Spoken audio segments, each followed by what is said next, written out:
Hello everyone, welcome to online study point. आज है 17 of July और आज की इस वीडियो में हम 17 ऑफ जुलाई से रिलेटेड करंट अफेयर के सभी इंपॉर्टेंट क्वेश्चन को कवर करेंगे। तो यदि आप लोगों को इस वीडियो की पीडीएफ चाहिए तो आप हमारे इस टेलीग्राम चैनल से जुड़ सकते हैं, क्योंकि अभी फ़िलहाल प्ले स्टोर में मोबाइल एप्लीकेशन अवेलेबल नहीं है। तो सारी पीडीएफ आप लोगों के लिए टेलीग्राम में ही अपडेट की जा रही है। इससे आप जुड़ सकते हैं, लिंक डिस्क्रिप्शन बॉक्स में दी हुई है, या आप डायरेक्ट टेलीग्राम में जाकर के ऑनलाइन स्टडी पॉइंट सर्च कर सकते हैं। कल के क्वेश्चन का हम क्विक रिवीजन कर लेते हैं। देश का सबसे बड़ा ई वाहन चार्जिंग स्टेशन जो कि महाराष्ट्र में स्थापित हुआ है। मवेशियों की रक्षा के लिए कानून का प्रस्ताव लाने वाला पूर्वोत्तर भारत का पहला राज्य असम बना है। साथ ही पूर्वोत्तर भारत का पहला गाय अस्पताल ये भी असम में ही स्थापित किया गया है। बृहस्पति ग्रह जो कि पूरे सोलर सिस्टम का सबसे बड़ा ग्रह है, इससे जुड़े ट्रोजन क्षुद्र ग्रहों के लिए नासा के द्वारा जो मिशन लॉन्च किया जाएगा इसका नाम होगा लूसी।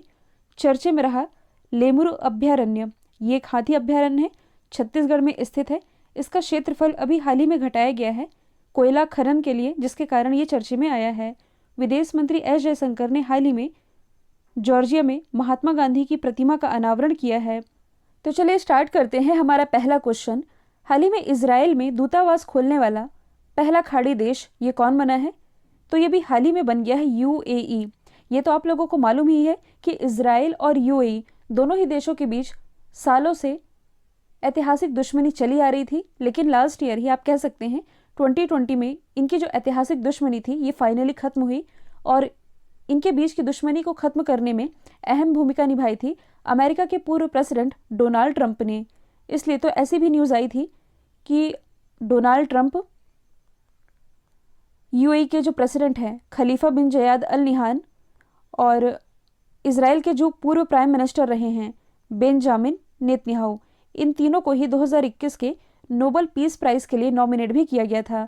हालांकि अब अमेरिका के भी प्रेसिडेंट बदल चुके हैं, जो बाइडन बन गए हैं, और बेंजामिन नेतन्याहू की जगह अब इजराइल के जो प्राइम मिनिस्टर हैं ये बन गए हैं नेफ्ताली बेनेट। आप समझते ही हैं, दिल्ली में आप लोगों ने देखा होगा सिक्वेंस से हर देश की एम्बेसीज बनाई गई हैं। सेम वैसे ही भारत की एम्बेसीज अलग अलग कंट्रीज़ में होती हैं जो कि भारत को रिप्रेजेंट करती है किसी भी मुद्दे को लेकर के। ये जो एम्बेसी रही है इसका उद्घाटन कहाँ किया गया है? तेल अवीव स्टॉक एक्सचेंज बिल्डिंग में ये स्थित है। अच्छा, तेल अवीव ये कहाँ स्थित है? ये स्थित है इजराइल में, और इसी इजराइल के तेल अवीव स्ट्रीट का नाम कुछ समय पहले ही रविंद्रनाथ टैगोर स्ट्रीट किया गया है। अब यदि हम बात करें दोनों ही कंट्रीज़ की, तो सबसे पहले आप इसकी लोकेशन देखेंगे, ये है इंडिया, इधर आप देख सकते हैं यूएई, और ये है इजराइल जो कि भूमध्य सागर से सीमा साझा कर रहा है।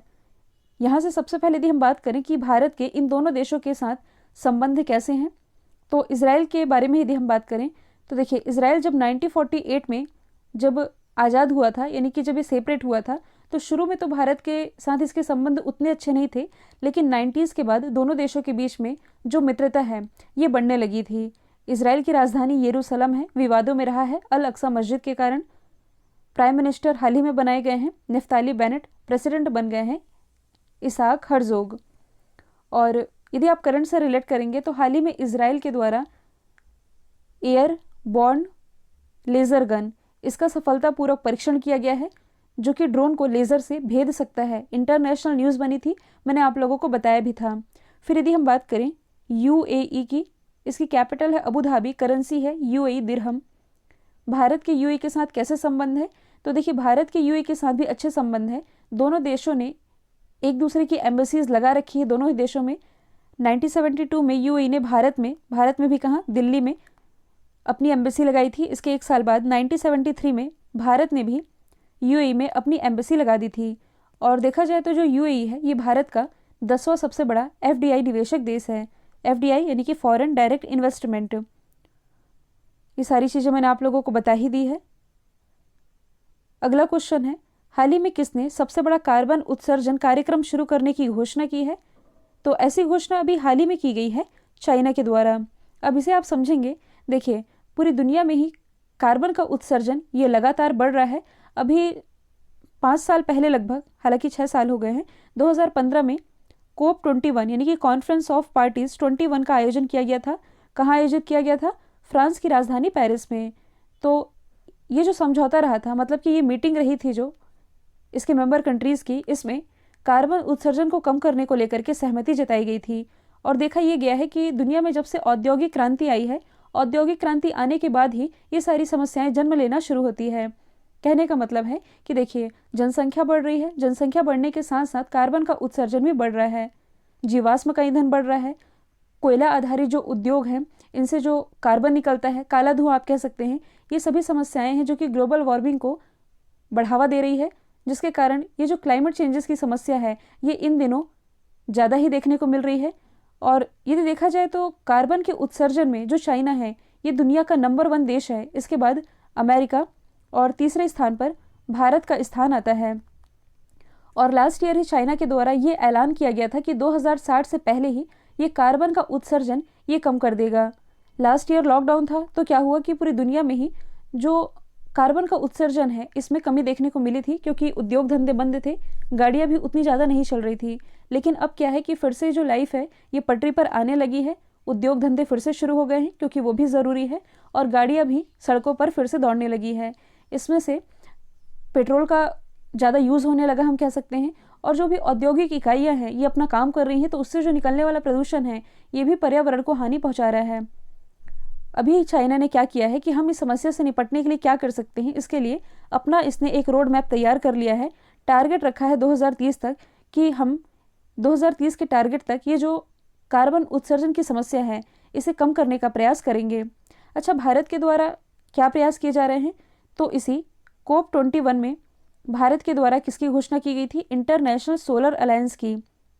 भारत की ही पहल है, ये भारत की ऐसी पहली अंतर्राष्ट्रीय संधि है जिसका हेडक्वार्टर भारत में ही स्थित है, गुड़गांव हरियाणा में, गुरुग्राम हरियाणा। और टारगेट ये रखा गया था कि भारत 2022 तक अपनी कुल एनर्जी का मतलब कि 175 गीगावाट जो एनर्जी है ये भारत रिन्यूएबल एनर्जी से प्राप्त कर लेगा। लेकिन अभी तक यदि देखा जाए तो ये केवल 69% ही अचीव हो पाया है। इसमें भारत ने अब एक नया टारगेट सेट कर दिया है। क्या टारगेट है, 2030 तक भारत अपनी एनर्जी का 450 गीगावाट ये रीन्यूएबल एनर्जी से प्राप्त करेगा। अन्य कंट्रीज़ की यदि हम बात करें तो जो ब्रिटेन है इसने तो कब से फैसला करके रखा है कि 2030 में यानी कि आने वाले सालों में हम अपने देश में पेट्रोल डीजल कारें ये पूरी तरह से बंद कर देंगे। न्यूजीलैंड ने क्या किया है, तो ये क्लाइमेट चेंजेस के लिए कानून लाने वाला दुनिया का पहला देश बन गया है। हालांकि बहुत सारी चीज़ें हम इसमें रिलेट कर सकते हैं। फिलहाल यहाँ हम बात कर रहे हैं चाइना की, जो कि अपने लंबे समय से नियोजित राष्ट्रीय कार्बन उत्सर्जन व्यापार कार्यक्रम को शुरू करने जा रहा है कार्बन की समस्या से निजात पाने के लिए। चाइना की यदि हम बात करें तो इसकी कैपिटल है बीजिंग, करेंसी है रेनमिनबी, प्रेसिडेंट है शी जिनपिंग। भारत और चाइना के बीच में एक एक्सरसाइज होती है, मिलिट्री एक्सरसाइज, जिसका नाम है हैंड इन हैंड। चाइना का जो जिनजियांग प्रांत है ये हमेशा से ही चर्चे का विषय रहा है, इसलिए उइघर मुसलमानों के लिए यहाँ जो प्रताड़ना दी जाती है इसके कारण चाइना का विरोध काफ़ी सारे देश कर भी चुके हैं। दुनिया का पहला आर्टिफिशियल सन ये चाइना के द्वारा ही डेवलप किया गया, इसका नाम क्या है, ईस्ट। साथ ही दुनिया का सबसे बड़ा रेडियो टेलीस्कोप जिसका नाम है फास्ट, फास्ट की फुल फॉर्म बनती है 500 अपर्चर स्फेरिकल टेलीस्कोप, ये भी चाइना के द्वारा ही डेवलप किया गया है। विदेशी मुद्रा भंडार के मामले में दुनिया की नंबर 1 कंट्री ये चाइना ही है।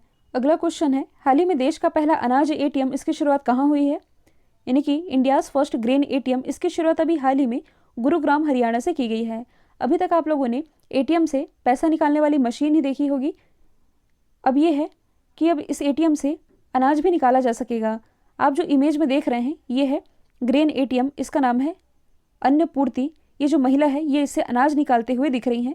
इसकी स्थापना कहाँ की गई है, गुरुग्राम में। इस मशीन से अनाज निकालने के लिए जो भी उपभोक्ता हैं ये फिंगरप्रिंट यानी कि अंगूठे का निशान लगा करके इसके लाभार्थी बन सकते हैं। ये जो पहल है ये यूनाइटेड नेशन के वर्ल्ड फूड प्रोग्राम के तहत स्थापित की गई है और इसे automated multi commodity grain dispensary machine भी कहा जा रहा है। और मैं आप लोगों को इसकी खासियत बता दूं कि ये जो एटीएम मशीन है, ग्रेन एटीएम मशीन, इसके माध्यम से एक बार में 10 किलोग्राम तक का अनाज निकाला जा सकता है। और इसकी जो स्थापना है ये गुरुग्राम के सस्ते राशन की सरकारी दुकान में की गई है। जनता इससे काफ़ी खुश भी है, वो इसलिए क्योंकि देखिए जो भी सामान तौलने वाला है जिससे ये अनाज लेते थे सरकारी दुकानों में, वो बेईमानी कर जाता था, कई बार एग्जैक्ट नहीं तौलता था जितनी जनता को चाहिए होता था, थोड़ा बहुत तो वो कम कर ही लेता होगा। तो ये एटीएम है जो ये इन्हें एग्जैक्ट अनाज दे सकेगी जितना इन्हें मिलना है। अच्छी पहल है। अब देखिए यहाँ बात की जा रही है अनाज एटीएम की, वैसे ही आप अदर ऑप्शन को रिलेट कर सकते हैं। यह है भारत का पहला अनाज एटीएम, वैसे ही भारत का पहला हेल्थ एटीएम, इसके बारे में डिटेल में मैंने आप लोगों को बताया है।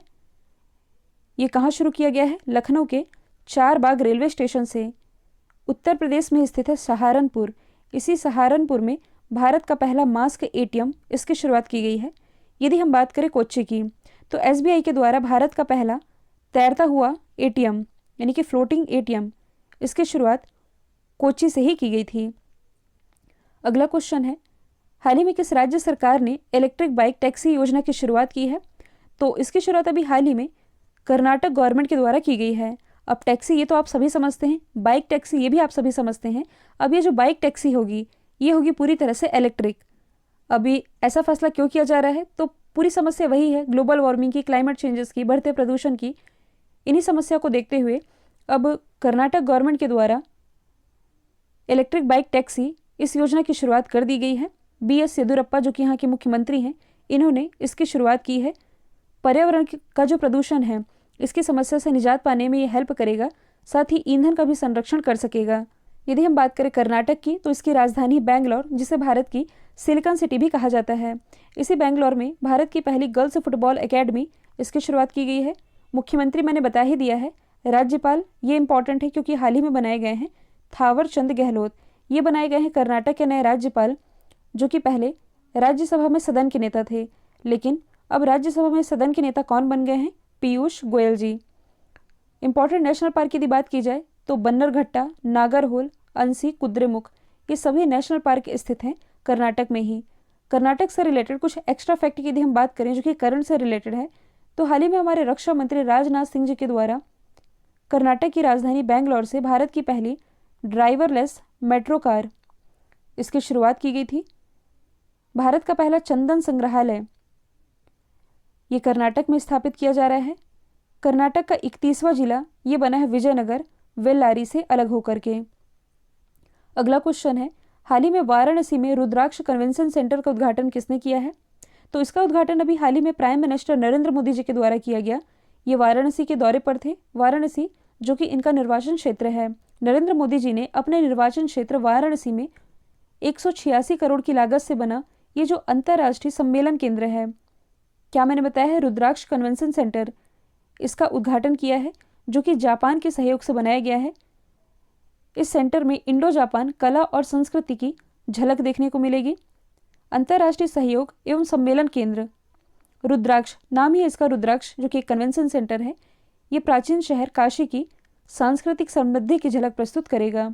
और देखिए लास्ट ईयर ही प्राइम मिनिस्टर नरेंद्र मोदी जी के द्वारा इसी काशी से, आप बनारस कह सकते हैं, काशी एक रूप अनेक प्रदर्शनी का भी उद्घाटन किया गया था। अगला क्वेश्चन है, हाल ही में विश्व का प्रसिद्ध केसरिया स्तूप ये जलमग्न हो गया है, यानी कि पानी में डूब गया है, किस राज्य में स्थित है? तो ये स्थित है बिहार में, केसरिया स्तूप, जिसकी इमेज आप देख पा रहे हैं। देखिए बिहार को यदि आप इंडिया के मैप में देखेंगे तो ये तो है बिहार, और ये हर साल बाढ़ से प्रभावित रहता है। इसका रीज़न ये है कि जो भी हिमालयी नदियाँ हैं ये बहते हुए अपना जल लेकर के आती हैं और बिहार में पलट देती हैं। अब सवाल ये भी बनता है कि उत्तर प्रदेश भी इससे प्रभावित हो सकता है, आसपास के राज्य भी, लेकिन बिहार ही इतना ज़्यादा क्यों प्रभावित होता है? तो मैं आप लोगों को बताऊं, ये जो छोटा नागपुर का पठार है, जहां आप लोगों को ये झारखंड दिख रहा है, फिर ऊपर से आती हुई, मतलब कि हिमालय से आती हुई जो नदियों का पानी है, ये जब बिहार में पड़ता है तो बिहार की आकृति मैं आप लोगों को बता दूं कि ये कटोरा की आकृति की है। अब कटोरा कैसे होता है?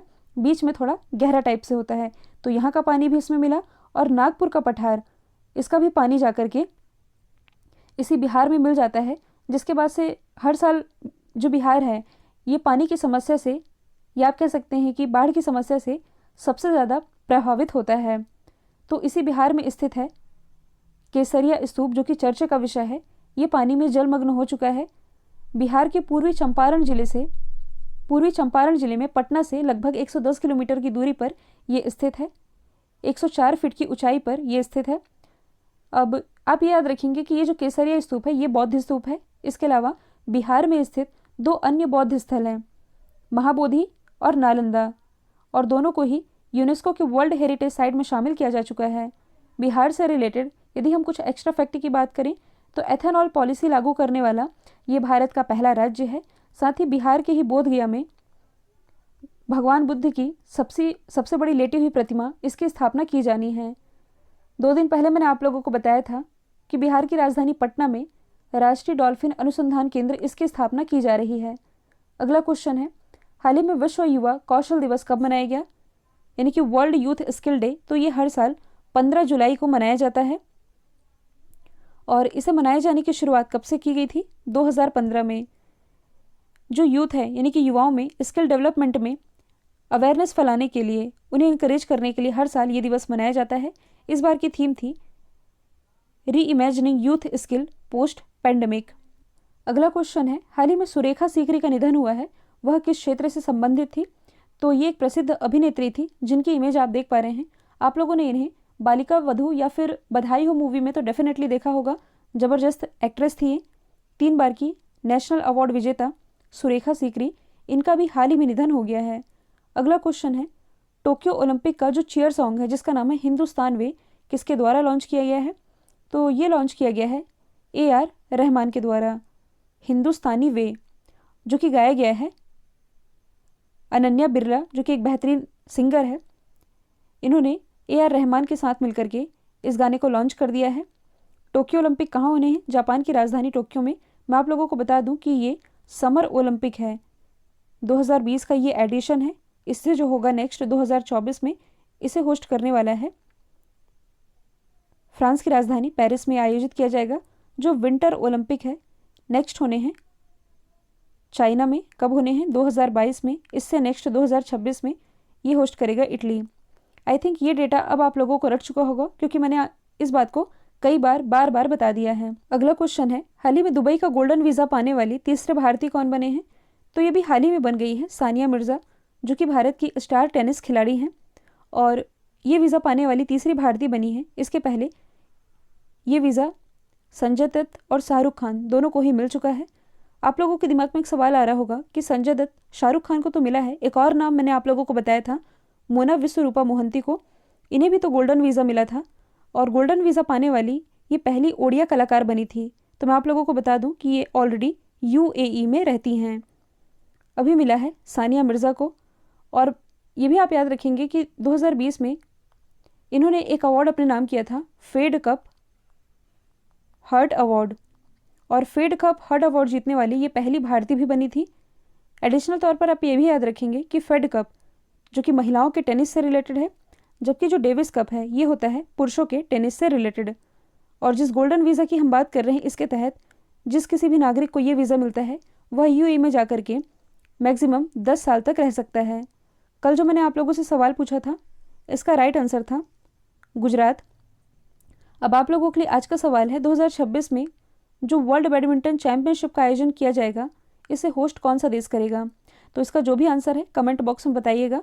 वीडियो यदि पसंद आया है तो लाइक कीजिए, शेयर कीजिए, चैनल को सब्सक्राइब करना बिल्कुल मत भूलिएगा। आज के लिए इतना ही। Thank you so much.